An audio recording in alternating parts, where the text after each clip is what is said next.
ये इस ड्रामा का पार्ट नंबर 4 है। So let's start it. फिर जियानियो घर जाकर अपनी बहन को जिन यान का फोटो दिखाती है और उसकी बहन बोलती है, मैंने मेरे दोस्त से पूछी थी, उसने बोला है कि उसने आधा साल पहले इन्हें नहीं किसी पतले फिगर वाले को देखा था। हो सकता है तब वो बीमार थे और तभी वो उस पेंसिल बॉक्स की फोटो देखती है और पूछती है ये क्या है। जियानियो बोलती है ये एविडेंस है और उसकी बहन बोलती है शायद मैंने ये पहले भी देखा है, शायद हमें स्कूल से यही पेंसिल बॉक्स मिला था।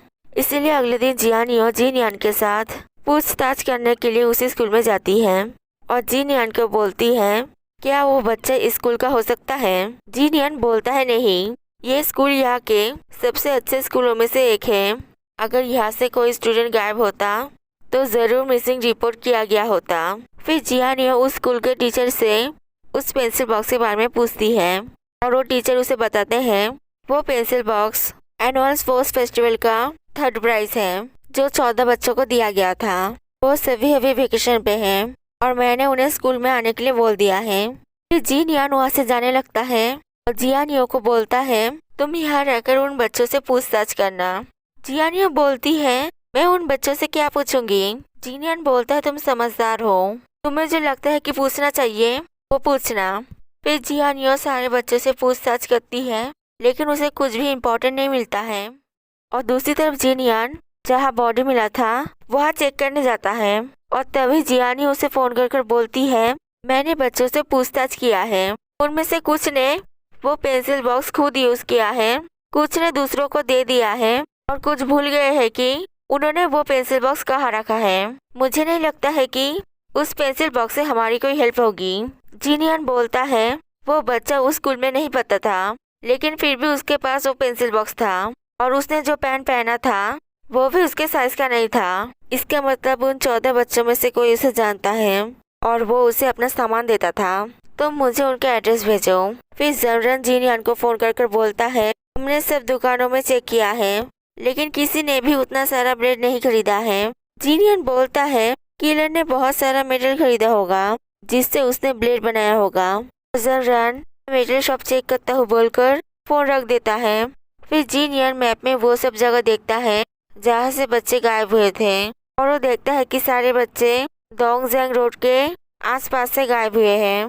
फिर जियानियो जिन यान को फोन कर बोलती है मैंने आपको एड्रेस भेज दिया है और जिन यान पूछता है क्या उनमें से कोई डोंगजियांग रोड पे रहता है। जियानियो बोलती है हाँ एक बच्चा रहता है और जिन यान वहाँ जाने लगता है और जियानियो भी वहाँ जाने लगती है।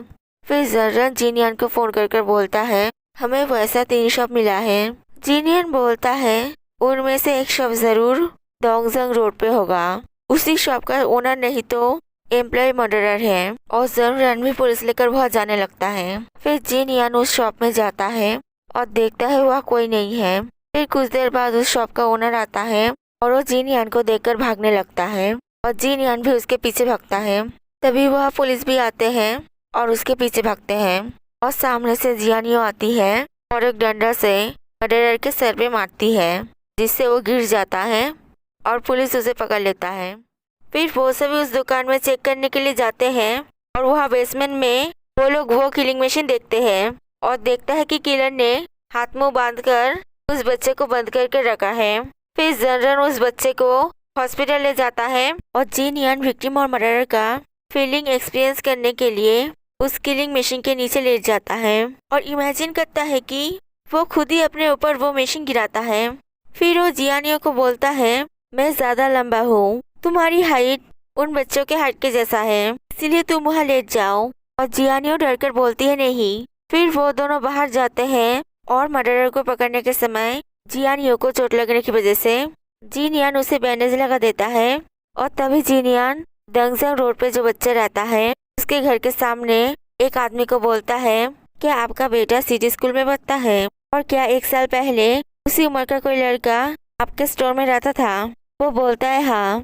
फिर पुलिस उसे पूछताछ करने के लिए ले जाता है और वो बोलता है वो मेरे रिलेटिव का लड़का था जिसके पेरेंट्स मर गए थे, इसीलिए मैंने उसे अपने शॉप पे काम करने दिया था और मैं उसे अपने लड़के का सामान भी यूज करने के लिए देता था। और जर्रन पूछता है तो तुमने मिसिंग रिपोर्ट क्यों नहीं लिखाया था। वो बोलता है मैं नहीं जानता था कि वो मिसिंग हो गया था। मैंने सोचा था कि वो किसी दूसरे शॉप पे काम करने के लिए चला गया था। फिर जियानी और जर्रन उस बच्चे को देखने के लिए हॉस्पिटल जाते हैं और तभी उस बच्चे के डैड भी आते हैं और उन्हें थैंक्स बोलते हैं। फिर पुलिस वो किलिंग मशीन ले जाते हैं और वो पूरा शॉप चेक करने लगते हैं और तभी उन्हें एक जगह पर लाल रंग से कुछ नंबर लिखा हुआ देखते हैं और जर्रन इस नंबर के बारे में किलर से पूछने के लिए उसकी फोटो ले लेता है। फिर अगले दिन फुजियो जिन यान के घर जाता है और उसे बोलता है, मैंने जियान यो को पेमेंट कर दिया है। 2 ईयर के बाद तुम जियान जो रहने जाओगे, इसीलिए मैंने वहाँ तुम्हारे लिए एक घर ठीक कर लिया है और वहाँ यूनिवर्सिटी में बहुत स्टूडेंट्स तुम्हारा क्रिमिनल साइकोलॉजी का क्लास अटेंड करना चाहते हैं। उनके ग्रेड अच्छे हैं, तुम उनमें से किसी को अपना न्यू असिस्टेंट बना सकते हो। और जिनयान बोलता है, तुम जियानियो को क्यों हटा रहे हो? फुजियो बोलता है, जियानियो की कोई प्रोफेशनल बैकग्राउंड नहीं है, वो सिर्फ जरूरत के समय कुछ दिनों के लिए काम कर रही थी और उसे एक परमानेंट जॉब भी मिल गया है। वो कैसे तुम्हारी असिस्टेंट बन के रह सकती है? जिनयान बोलता है, उसने एक सीरियल किलर को पकड़ने में हम लोगों की मदद की है। तुम्हें ऐसा एक्सपीरियंस स्टूडेंट कहाँ मिलेगा? और उसे फिशिंग भी पसंद है और उसके साथ मैं कंफर्टेबल फील करता हूँ, इसीलिए हम उसे चेंज नहीं करेंगे। फुजियो बोलता है, तो उसकी जॉब का क्या होगा? जिनयान बोलता है, उसे वो जॉब छोड़ देने के लिए बोलो। वैसे भी उस बोरिंग जॉब से मेरा असिस्टेंट का काम बहुत अच्छा है, वो जरूर करेक्ट जॉब चूज करेगी। दूसरी तरफ जर्रन किलर को पूछताछ करने के बाद अपने कलीग को बोलता है, किलर ने मान लिया है कि उसने उन बच्चों को मारा है, लेकिन मैंने जब उन नंबरों के बारे में पूछा तब उसने बोला कि वो उन नंबरों के बारे में नहीं जानता है। उसका कलीग बोलता है, शायद उन नंबरों का कोई मतलब नहीं है। जर्रन बोलता है, नहीं, मुझे लगता है उनका कोई ना कोई मतलब है। फिर जर्रन घर जाने लगता है और वो देखता है कि उसके डैड उसके लिए इंतजार कर रहे हैं।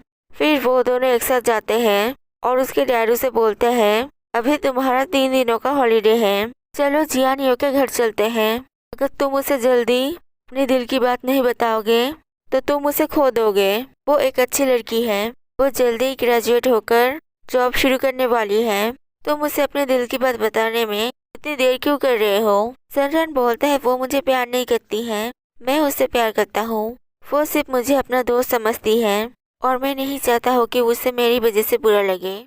फिर अगले दिन जियानियो सब काम खत्म करने के बाद जिनयान को बोलती है, मैंने काम खत्म कर लिया है, क्या आपको और कोई काम कराना है?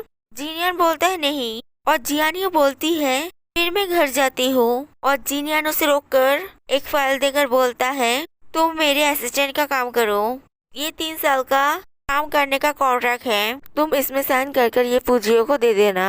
और जियानियो बोलती है, लेकिन मैंने दूसरे जॉब का कॉन्ट्रैक्ट साइन कर लिया है, इसीलिए मैं आपकी असिस्टेंट की काम नहीं कर सकती हूँ। जिनयान बोलता है, तुम वो कॉन्ट्रैक्ट कैंसिल कर दो, मैं उसका पैसा दे दूंगा। जियानियो बोलती है, मैं ये कॉन्ट्रैक्ट कैंसिल नहीं करूँगी क्योंकि ये जॉब भी मैं करना चाहती थी। और वो फाइल रखकर वहाँ से चली जाती है।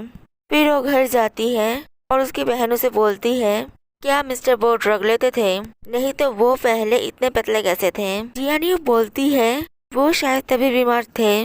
और उसकी बहन बोलती है, वो बहुत जीनियस है और हमेशा सीरियल किलर्स के बारे में सोचते हैं, वो जरूर बहुत अकेले होंगे, मैं तुम्हें सपोर्ट करती हूँ, तुम्हें उनका असिस्टेंट का काम नहीं करना चाहिए। और जियानियो बोलती है, मैंने बहुत सारे लोगों के साथ मिला है, लेकिन वो उन सबसे अलग है, वो थोड़े अजीब है, लेकिन वो दिल से अच्छे और स्ट्रेट फॉरवर्ड है।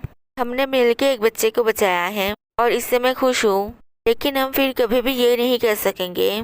और उसकी बहन बोलती है, तो तुम मानती हो कि तुम्हें पीसफुल लाइफ नहीं चाहिए, तुम कुछ एक्साइटिंग करना चाहती हो।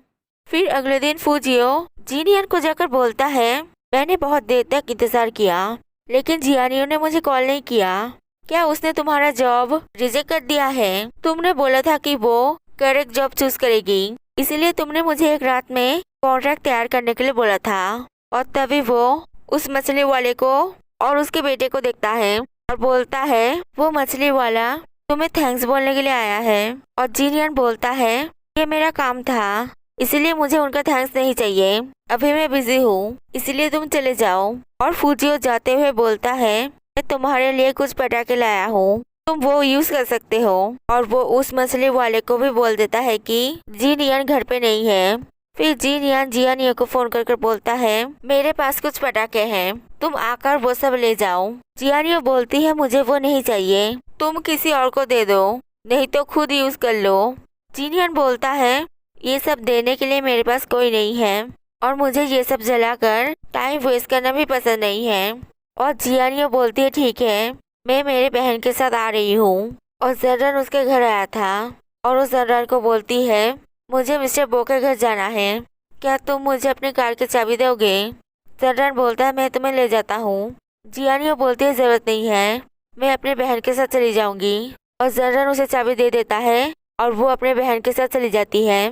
फिर वो लोग वहाँ जाकर देखते हैं कि वहाँ बहुत सारे पटाखे हैं। और जियानियो जीन यान को बोलती है आपके पास इतने सारे पटाखे कहाँ से आए? जीन यान बोलता है फुजियो के कंपनी के एनिवर्सरी में ये सब बच गए थे, मैं नहीं जानता हूँ कि उसने मुझे ये सब क्यों दिया है। अगर तुम ये सारे नहीं ले जाओगी तो मैं ये सब फेंक दूंगा। और जियानियो की बहन बोलती है फिर तो ये सब वेस्ट हो जाएगा, हम ये सारे जला देंगे। और जियानियो जीन यान को बोलती है क्या आप ये सब ले जाने में हम लोगों की मदद करेंगे?